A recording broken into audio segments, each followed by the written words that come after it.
بیست که مندام لدیاربکر فری بکارانینا تکنولوژیا نو بکارانینا درونه دبن.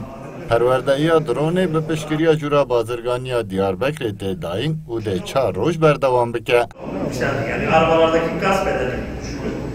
Sanayi Mektebi'nin amacı سروک جورا پشسازو بازرگانیا دیاربکر مهمت قایا داخویاند که دوی کارساز و کاربدست جبلی بازرگانی هفکاریا پروژه جواکی جی بکن دا که جواکی کی پیشکتی پیدا ببه.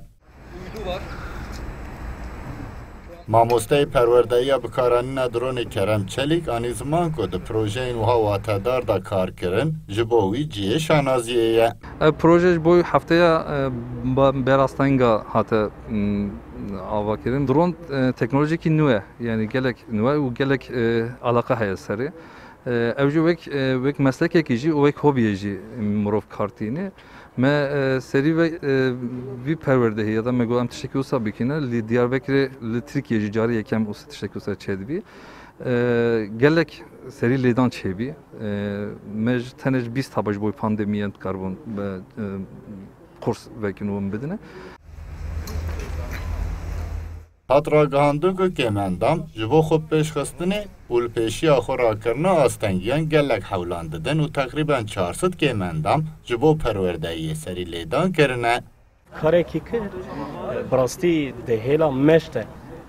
احمد یلماز کمندام که موزیک و کار هنری دکه و حاکیه و پروردهی دبینه جی باله دکشینه که همو آستنگی جشمندی و حلو استا مروان پیدا دبن. لیکه مندم که بخوازن دکارن همو آستنگیان جی در باس بکن. ام بختوارم که دوی پیواجوی ده دوی پیواجوی گرینگ ده به پروژه که اوسا خاطن همبری مم گله کیف خوشن از هیویدارم پشتی و پروژه قدیا ام ورن آستکی ده هلا درونه ده دبکو مثلا هنک حوال ده هلا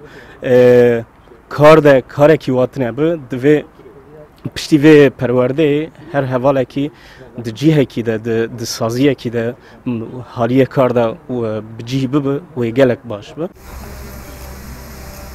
هاترا گهاندن که ده پشتی پرورده کمترین براستنگه کی کار بکه اوجبوی دنجی ده حولا پیدا کرنا کار کرنه بداین بالهات کشاندن که فیربوینا هر پشه و هنره کی هم وقت آستنگین لپیشی امروانجی کمتر دکن.